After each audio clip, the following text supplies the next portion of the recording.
રાજ્ય સરકારના મુખ્યમંત્રી ભૂપેન્દ્રભાઈ, કૃષિ મંત્રી જીતુભાઈ અને ટીમને ખૂબ ખૂબ અભિનંદન આપું છું, નિર્ણયને આવકારું છું. વધારે ખેડૂતોને મદદરૂપ થશે એટલે 10,000 કરોડ આ 15,000 કરતા વધારે મગફળી ખરીદવી એ ખેડૂતોને તો રાહત આપશે. તો નાણાં અને કૃષિ મંત્રી સાથે બેઠક બાદ મુખ્યમંત્રીની આ સૌથી મોટી જાહેરાત જે છે 16,000 થી વધુ ગામમાં એ પાક નુકસાની થયું હતું. આનો સર્વે પણ કરવામાં આવ્યો હતો.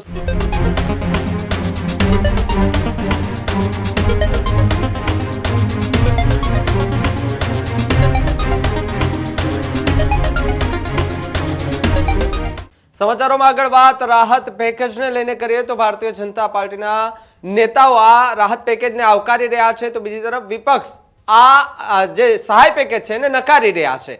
સાથે જ વાત કરવામાં આવે તો નાણાં અને કૃષિ મંત્રી સાથે બેઠક બાદ મુખ્યમંત્રીની આ સૌથી મોટી જાહેરાત જે છે તે જોવા મળી રહી છે. મુખ્યમંત્રીની જાત તપાસ બાદ સહાય પેકેજનું એ જાહેરાત જે છે તે કરવામાં આવી છે. 10,000 કરોડના સહાય પેકેજની રાજ્ય સરકારે અત્યારે જાહેરાત કરી દીધી છે. તો બીજી તરફ વાત કરીએ તો 16,000 થી વધુ ગામમાં એ પાક નુકસાની થયું હતું. આનો સર્વે પણ કરવામાં આવ્યો હતો. સર્વે બાદ આ જાહેરાત કરવામાં આવી છે. સહાય પેકેજને લઈ ભારતીય જનતા પાર્ટીના નેતાઓ મોટા નિવેદનો જે છે તે આપી રહ્યા છે. સાથે જ ઇફકોના ચેરમેન દિલીપ સંઘાણી કે જેમણે આ પેકેજને આવકાર્યું છે. ન્યૂઝરૂમ સાથેની વાતચીતમાં તેમણે આ પેકેજને ઐતિહાસિક પેકેજ જે છે તે ગણાવ્યું છે. શું કહ્યું દિલીપ સંઘાણીએ ન્યૂઝરૂમ સાથેની વાતચીતમાં, આવો એમને સાંભળીએ. દિલીપભાઈ, સ્વાગત છે ન્યૂઝરૂમમાં આપનું. રાજ્ય સરકાર દ્વારા 10,000 કરોડની જાહેરાત કરી છે ખેડૂતોને લઈને. સૌથી પહેલા આપની પ્રતિક્રિયા. સામાન્ય રીતે કુદરત નિયમિત રીતે વર્તતો હોય એવી આપણી બધાની માન્યતા છે, પણ કુદરતે અનિયમિત રીતે વરસાદની જે રીતે ધરતી પર પધરામણી કરીને ખેડૂતોના પાકને જે નુકસાન કર્યું, જે જોઈ ન શકાય, સહન ન શકાય એવા દ્રશ્યો જે જોયા, એની સંવેદના અને મુખ્યમંત્રીએ લઈને મને કૃષિ મંત્રી જીતુભાઈ વાઘાણી, ભૂપેન્દ્રભાઈ પટેલ મુખ્યમંત્રીએ તાત્કાલિક અધિકારી મંત્રીને ફિલ્ડ ઉપર મોકલીને રિયલ ગ્રાઉન્ડથી જોઈને ખુદ મુખ્યમંત્રી ખેતર ઉપર જઈને જે નુકસાન જોઈને જે તાત્કાલિક પેકેજ જાહેર કર્યું છે એને હું આવકારું છું. એટલું જ નહીં, પરંતુ 9 તારીખથી 15,000 કરોડ રૂપિયા જેવી મગફળી પણ ખેડૂતોની ખરીદવા માટેનો નિર્ણય જે રાજ્ય સરકારે કર્યો છે એ પણ આવકારદાયક છે, ખૂબ રાહત આપનાર છે.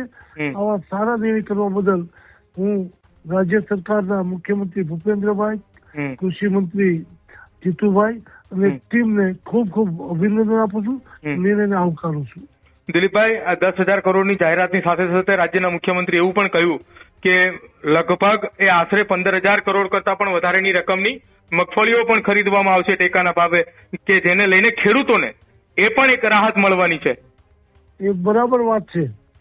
જે વરસાદના કારણે માર્કેટ યાર્ડથી માંડીને બધું જ ભીજાયેલું હતું, હવે વરસાદ બંધ રહ્યો છે ત્યારે તાત્કાલિક 9 તારીખથી મગફળી ખરીદવાનો નિર્ણય કર્યો છે. એટલું જ નહીં, આજે સંબંધિત ખરીદનાર ગુજકોમાસોલ કે અન્ય લોકોને બોલાવીને પારદર્શકતાથી ખેડૂતોના હિતમાં અને તાત્કાલિક ખરીદી શરૂ થવાની વ્યવસ્થા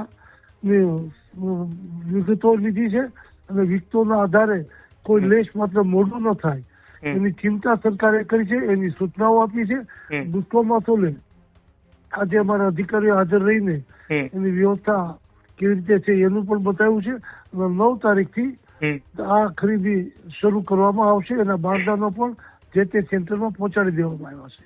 દિલીપભાઈ, ગુજરાતના ઇતિહાસની અંદર કદાચિત પહેલી એવી ઘટના હશે કે જ્યાં રાજ્ય સરકારે 10,000 કરોડનું એક પેકેજ બનાવ્યું છે, અને એ પણ રાજ્યના મુખ્યમંત્રીએ પોતે જાતે એ ફિલ્ડમાં ઉતર્યા હતા, ખેતરોની અંદર ગયા હતા, તપાસ કરી હતી અને ત્યારબાદ આ સહાય પેકેજ જાહેર કર્યું છે.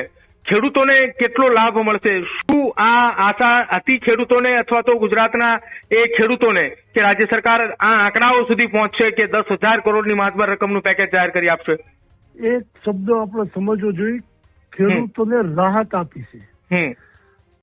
પૂર્ણ નુકસાન ભૂતકાળમાં કોઈ વિચાર્યું નથી કોઈએ, પરંતુ રાહત સાથે 15,000 કરોડની મગફળી ટેકાના ભાવથી ખરીદવાનો નિર્ણય જે કરવામાં આવ્યો છે. ટેકાના ભાવ આપણે સમજો, માનનીય વડાપ્રધાન નરેન્દ્રભાઈ મોદીએ ટેકાના ભાવ જાહેર કરતા પહેલા 1.5 ગણી કિંમત ખેડૂતોને ચૂકવાશે. એ પ્રમાણે બજારમાં જે અત્યારે બજાર ભાવ છે એ કરતા 1.5 ગણી ભાવે સરકાર ખરીદવાની છે. એ વધુ રાહત આપશે, વધારે ખેડૂતોને મદદરૂપ થશે. એટલે 10,000 કરોડ અને 15,000 કરતા વધારે મગફળી ખરીદવી એ ખેડૂતોને તો રાહત આપશે, પરંતુ વેપારી અને સમગ્ર અર્થતંત્ર, કારણ કે નાણાં ખેડૂતના ઘરમાં આવશે નહીં રહે, એ 12 વેપારીઓ પાસે છે, અલગ અલગ ખરીદીમાં જશે. એટલે ગુજરાતનું અર્થતંત્ર ચેતનવંતું બનશે આનાથી. બિલકુલ, આભાર દિલીપભાઈ વાતચીત કરવા બદલ.